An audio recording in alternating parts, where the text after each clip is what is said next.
I am here because I am part of that population. I am an epileptic. I have Asperger's. Okay? I know these people, not just from an educational standpoint, I know these people because I am one of them. And that means that when I talk to them, they see the honesty going through, and they know I'm not lying. They can see. Okay? It's really hard to lie to these guys. It's really hard.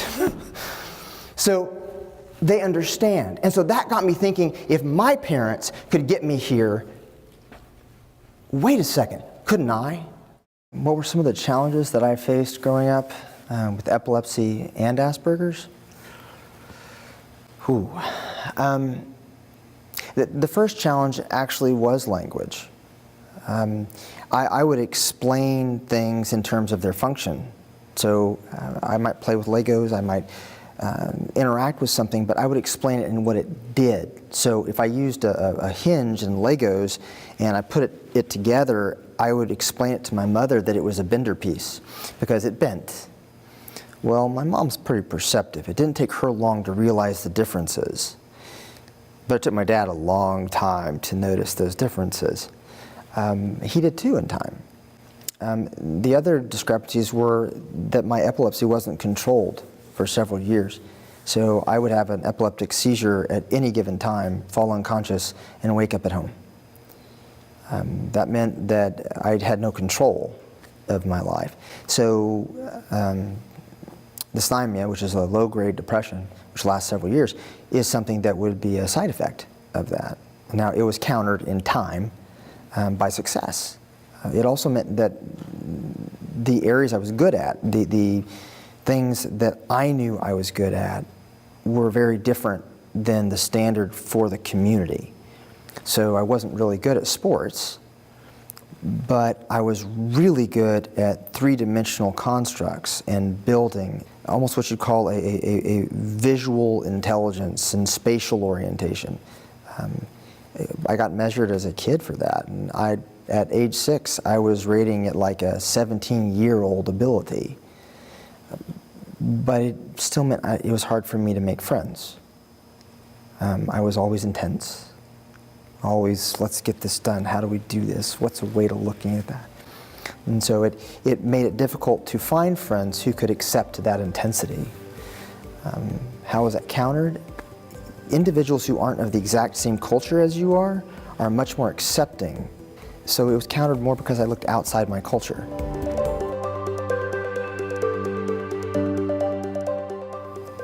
I help those who have autism or Asperger's or learning disabilities because I am of that group. I've seen what is involved. I've seen the pain, I've seen the accomplishments, the hurdles, and so I've got some abilities that you don't get just from academics. You get the medical knowledge from it, you get the theories, how to apply them, but living it, that gives you something else. And so that kind of gave me a drive to want to help other people. If I can make it, I can help a few more make it. But I'm a creative pragmatist. And what that means is I look at the world as it is, and I say, okay, does the world function in the right way? And the answer is no. Because if it did, all of our kids who have these challenges and disabilities wouldn't be falling through the cracks, that they wouldn't be dropped from the schools. But these are the same kids that could do amazing things. These are the same ones who are creative and problem solvers. These are the ones who could solve a lot of our issues. So I do what I do not only to help a few people, but because I really honestly believe that if we get a lot of them together, they could be the ones who are solving a lot of these issues. They could be the ones that are there. And from a humorous standpoint, a lot of those who have Asperger's or autism and have really good parents, they're very black and white on their morals. Can you imagine what would happen if we had all Asperger's people in Congress? It'd be amazing.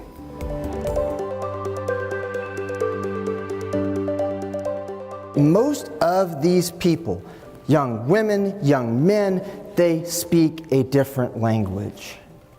That doesn't mean that if they speak English, they speak gibberish, or if they speak French, they're not able to say it right. It means that they use it differently. It's a literal language to them. It's a black and white. It's a functional language. But if you listen long enough, if you give them that extra time, like, okay, well that sounds right, but could you explain a little more? That phrase helps because that gives them another way to start to think, because now the creativity is coming in. Uh-oh, this is a problem. I got to solve it. How do I do this? But you've got to be aware that the language discrepancy is there. Basically, it comes down to three pieces. Language, the actual disorders itself, discrepancies, challenges they have as individuals with special needs. And then, last but not least, the tendency to creatively problem solve. And all three of those deal with the abilities that these individuals have, as well as the challenges they face in an academic setting. So if you're looking at language, it's that they sort of speak a different language. So while it's a benefit at one level, it helps them resolve or comprehend things. At another level, though, it's a different language than what's spoken in higher ed. At the same time, when we're talking about a disability, if you've got an individual with autism, at one level, they've got some discrepancies with their social skills. But at the same time, there's a counter to that, and usually they are extremely knowledgeable and really good at 2 or 3 other areas, almost as if it compensates. And so that has to be aware. So in higher ed, you really need to be aware not just of the disability, but where their strength lies. And finally, you're looking at the creativity and the problem solving, and that translates to how they learn. So while they're very creative and they tend to problem solve a lot, because that allows them to survive and deal with an environment that they don't fit in, it's also how they learn. So really, if you're teaching them, you can't give them a whole amount of data and just expect them to regurgitate it. You've got to make it valid to their life. And then it usually needs to be somewhat hands-on, so that they're analyzing the problem, they're coming up with a solution, and it's valid to them. So I'll tell you a small, short story. A few years ago, I had a child who came in. This young man came in, he had Asperger's. He really understood things in terms of visual, putting things together, implementing. So I gave him a challenge. I said, come back to my office next week, build the biggest Lego spaceship you can get, okay? And then tell me about it. So he comes back in, and what does this child do? He looks it up. The kid is this big. The Lego thing is this big. And first I was like, whoa, okay, you might have more Legos than I do. We need to talk. But he looks at it and he says, okay, Sam, Dr. G, see this? This thingy over here, it makes energy. And energy goes to here, and then the energy like transfers and it makes these things move, and then it moves over here and it makes these fire. His mom, standing right next to him, looks at me, and with the motherly look of love that you read in her eyes, I love him, I have no goshly idea what he just said. And right then, I'm looking at the kid, and the kid's eyes are going down, his head's going down. He is feeling sad. And I could tell, this happens a lot. Not because the parents didn't love him. They loved him a great deal. But they weren't able to quite get the language yet, or they didn't understand its importance. So I looked at the child, and I said, okay, let me get this straight. This is a combustion engine. It produces huge amounts of energy. It's transferred to the middle of the ship, which then extend. The solar panels then have the power to go down and extend outward. It then gets more energy. That energy is transferred into a photon torpedo as well as 2 lasers. And by the way, this thing goes what? Warp 12? And the kid looks at him and goes, yeah, that's it! And the parent's mouth was thunk. Okay, now, first, why can I understand that? I'm Asperger's. I spoke that language when I was a kid. It's still there. My wife can tell you it's still there.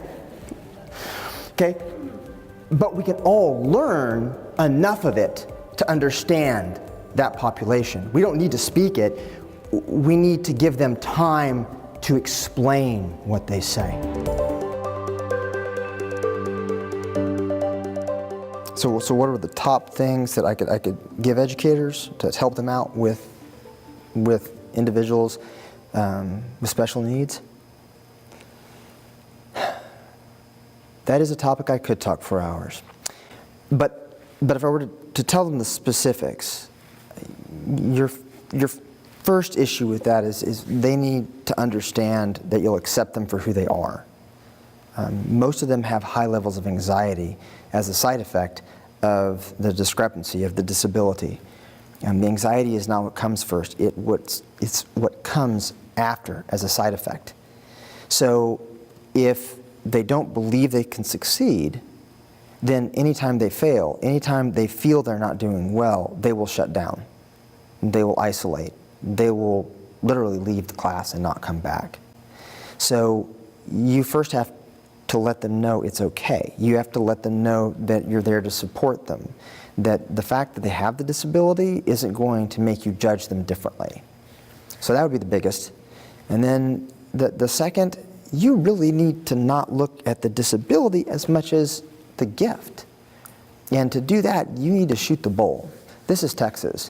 And in Texas, we shoot the bull. We talk about anything under the sun. Kids, flowers, weather, anywhere, football team, Dallas Cowboys. Shoot the bull with them. Figure out what it is that they love.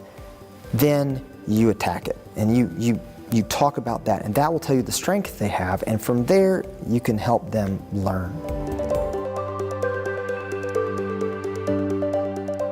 And what I found was that a lot of these individuals actually have amazing gifts. They have disabilities. They have difficulties. But most of the time, what we fail to see are the gifts that counter the disabilities. And if we could actually use those gifts and get all of them together, there is so much we could do. There are a range of gifts that counter disabilities. With ADHD, you have a hyper-focused tendency. So if they're really interested in it, the stimuli, the environmental factors that get them to suddenly go squirrel and go off task, well, those no longer are there. They're gone if the interest is high. And that hyper-focus means that they're able to go in and literally almost memorize it and do it verbatim. And it doesn't take effort on their part, but they have to have a passion for it. With the ADHD, you also have the ability to multitask. Now, most people, particularly guys, can't multitask that well, but an ADHD does. And if you can get 3 or 4 particular tasks that they can keep bouncing back and forth on, they can get all of them done. In terms of the general public, though, or those who are outside ADHD, like those who have high-functioning autism, social communication disorder, any slight social deficits, even anxiety, a lot of them, because of those challenges, are extremely creative problem solvers. They are able to go out there, look at the situation, analyze it in a totally different way, come up with a solution you've never heard of before, and if you look it up, 9 times out of 10, they're right. That problem-solving skill is a massive strength, but oftentimes we don't necessarily teach problem-solving skills in academia. We teach information and what to know about it, but not how to problem-solve when we're given variables that we don't know. These young people deal with variables they don't know all the time, and it's one of their biggest strengths.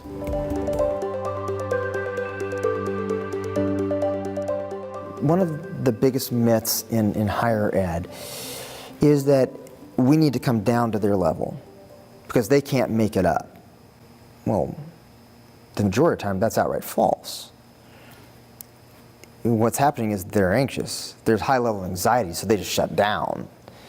But if you can get the anxiety to decrease, if you can get them to feel that they're safe, okay, now you've got to bring them up. You cannot come down to their level, because that's where the problem-solving skill comes in. That's how they can actually rise. So the myth that we need to come down to their level, no. In a majority of them, you don't need to come down. You need to pull them up. The other challenge is And I don't know how much of a myth it is in as much as it's a pattern of behavior within academia. And that is that the professor doesn't need to know about the disability. It doesn't matter if they don't show up for my class. They didn't show up, so they don't care, so I'm going to give them a failing grade. Well, hold on a minute. Why didn't they show up? Okay, if it's the anxiety and it's that high, and they are literally shut down, and we might even have medical issues concerned, whoa, okay, well, we need to be thinking about this a little bit differently. You need to know enough about the disorder to know, ooh, okay, maybe we need to talk to our department that deals with those issues and see what they can do, and then maybe I need to change how I'm interacting with that student. And those are probably two of the biggest.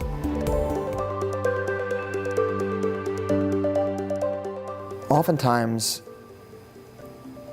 as professors, as instructors, our focus is to educate our students, but we don't necessarily think about how to make the environment safe for those students. One way to do that is to take the classroom and not always focus on the specific data that is supposed to be in the syllabus. Every once in a while, you've got to get off the data. You've got to actually talk to them one-on-one. You're still a professor. You're still the educator. You're still the one that needs to be respected. But they need to know you're human. So a little bit of humor goes a long way. And if the professor's willing to kind of cut themselves down, to play that one down position, then that's great. When I was a professor and I was teaching in class, I would wear Hawaiian shirts a lot. And one of the students looked at me and did a skit, and they intentionally dressed in Hawaiian shirts throughout the entire skit, sort of to make fun of me. And finally, they asked, so, you know, Dr. Grandjean, how many Hawaiian shirts do you own? And I said, well, right now, 7. But you know what? I might not get any more Hawaiian shirts. If this happens again, you know, this is one of those gigs, you know? And they laughed. Okay, did I wear Hawaiian shirts again? Of course I did, because it reinforced what they did. But you're letting your defenses down a little. And if you can let your defenses down, they can let their defenses down. So that's one way of feeling safe. If I can be there for you, we can do it together. They have to know as a professional, you'll be there for them. You'll listen to them.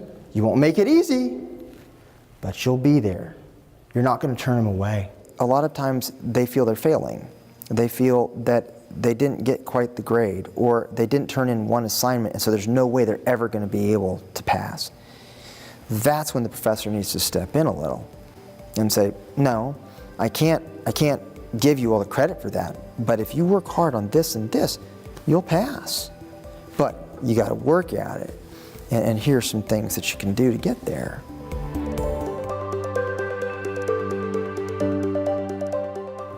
We should be focusing on the strengths.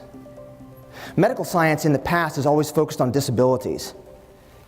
What do we do to remove this disability? But these things don't go away. They're chronic. If we do that, then there's no hope. The self-esteem dies. The anxiety increases. What we've got to focus on are the strengths they have. So let me tell you a short story about one of those strengths. I had an individual who came in, and he sat down, and he's got massive ADHD, so focusing on anything for any length of time is really hard. Squirrel! Woo! Okay? He also has anxiety out the wazoo. But he sits down and he says, Brian, I want to tell you something. Did you ever notice that things that are very close, things that you see, things that are right next to you, that are in your house, that are in your neighborhood, that they don't make sense? I mean, there's no pattern. You know, I go to school, there's chaos in the school. I got one person who's talking gibberish. I got another person who's telling me that they like this, another person who's saying they don't like it. I've got a professor I don't understand. Nothing makes sense. But if I step back and I look back at it from a distance, I start seeing patterns. I start seeing understanding, cause and effect. Okay, keep in mind this kid's 16 years old. Okay, so I look at him and I say, well, we're talking about chaos theory, right? The idea that up close there is no pattern. But if you look at the galaxy, the farther and farther away it is, the more a pattern becomes discernible. This kid should not know chaos theory at age 16. He hasn't gone even to college yet. So I sit down and I look at him and I say, whoa, so this is the total chaos theory deal? And he looks at me and he goes, you know chaos theory? And I say, of course I do. We're both nerds. Come on. Okay, we talked about chaos theory for the rest of that afternoon. Now, how does that deal with a strength? It's a strength because he understood theory. Give him any abstract theory, and if it was science-based, he knew it. So anything that you dealt with him had to be based on science. The biggest strength in most of these young adults is the ability to problem solve, to be creative. And we aren't looking at creativity the right way. Our society looks at creativity as being able to paint, being able to do music, and those are amazing, beautiful things. But we need to start looking at creativity as a product, not as just a gift somewhere. The ability to look at something and take an old factor and something new, merge this stuff together and come up with a new solution, whether it's a new story that they wrote or whether it's an answer to a medical biological issue. We need to start looking at that creative process and understanding it's something that can be taught. And it's something we really need to pay attention to, because without it, we're not going to be able to problem solve as a culture. And the ones who have mastered it already are the very ones that we keep thinking have the problems. Why aren't we looking at them to help us solve those issues?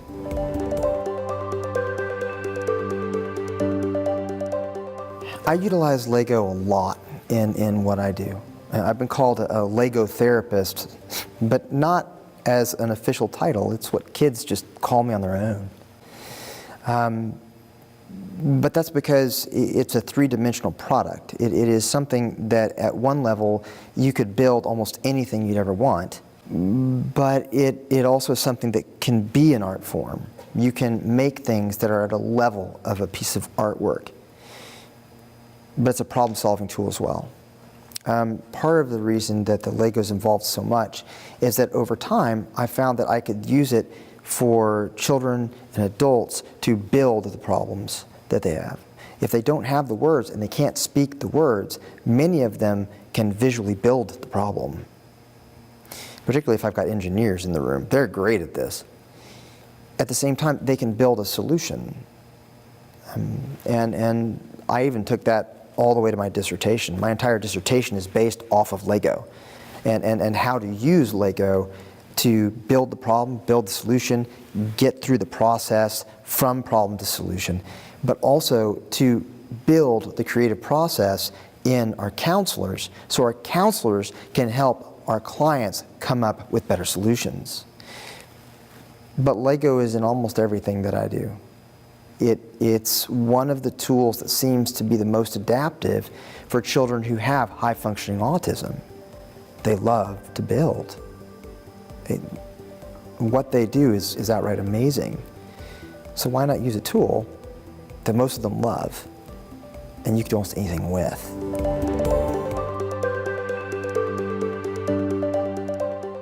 From an academic standpoint, the term accessibility is accurate from a professor's standpoint, from an educational institutions. From a counselor's standpoint, from a mental health standpoint, accessibility really isn't the issue. It's understanding. It's compassion.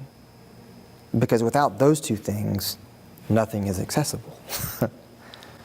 And so if we're really wanting to make our classes more accessible to them, we really need to be more understanding, more compassionate, more open to a different way of seeing things. That doesn't mean that we change all of our educational system. It means when a child gives a different way of looking at something, instead of saying, no, that isn't it, we ask the question, why? And allow them to tell us a reason. Because they might have a perspective that really does fit into what we're teaching. It's just coming at it from left field. So the compassion, the caring, those are really the emphasis, not accessibility. Most of us see kids with challenges on a daily basis. Some of us with special needs hide it.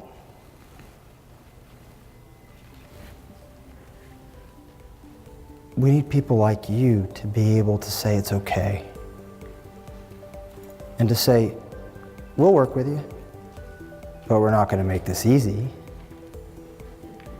But we'll be there for you.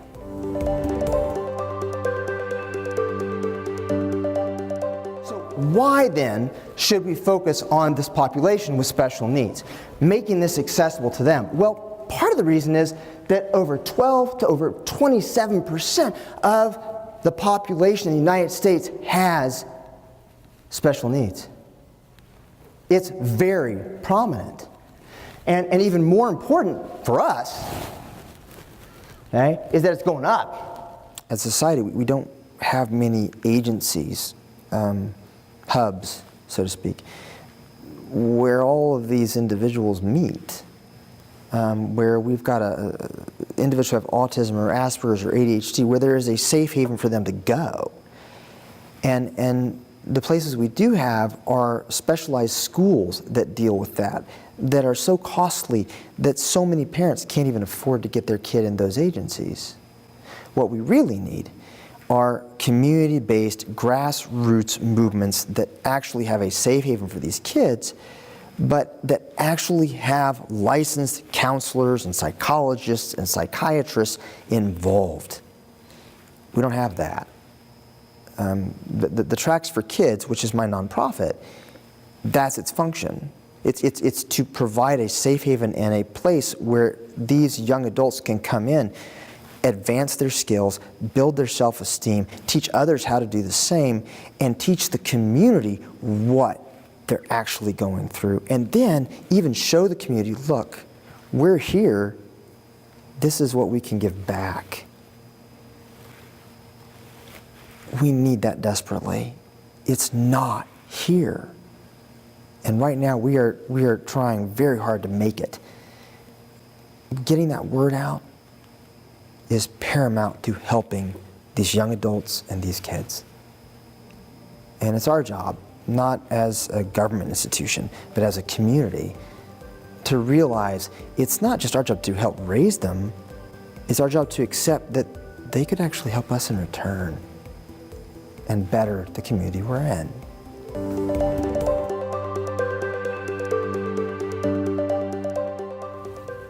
One of my students is an amazing guy. Another one who has ADHD, anxiety.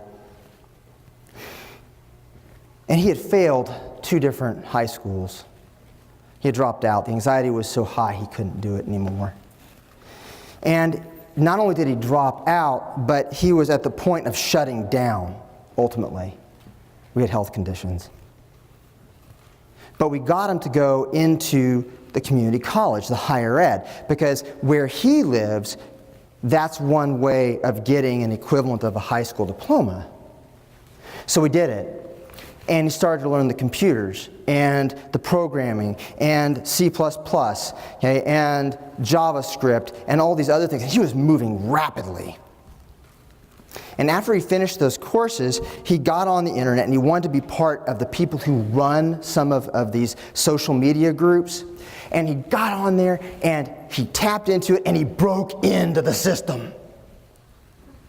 And he broke in and he says, okay, guys, this is the problem. You're not doing this correctly. You have a hole in your security. Here's what you need to do. Da, da, da, da, da. And then you let go.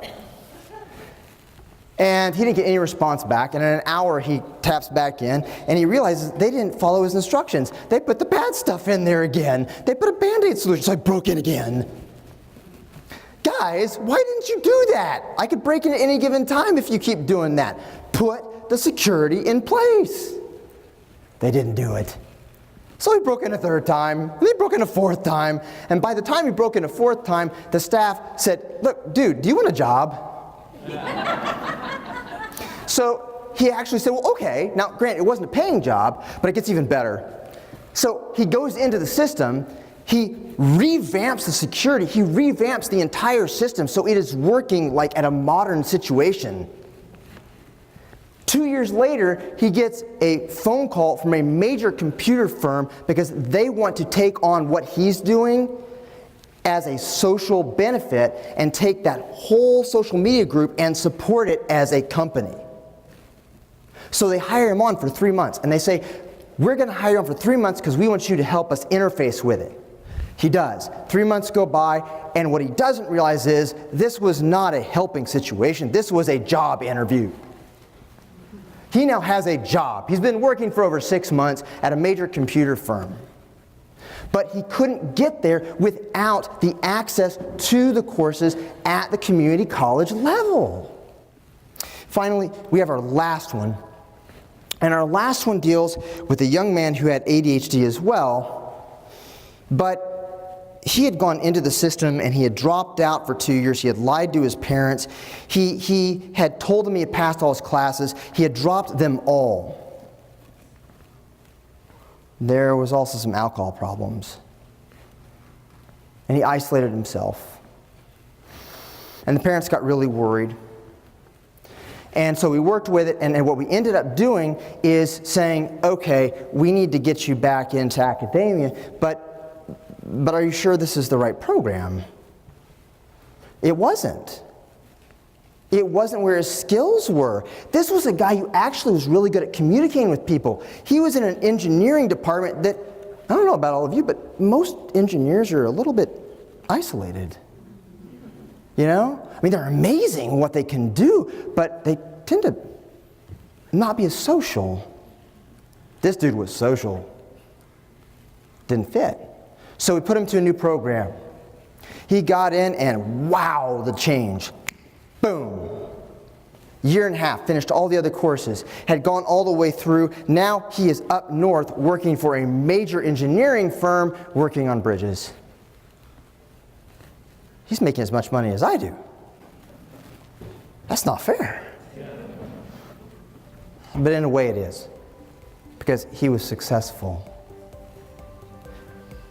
As higher ed, we can make this more accessible to these students. We just got to put a little more effort into it.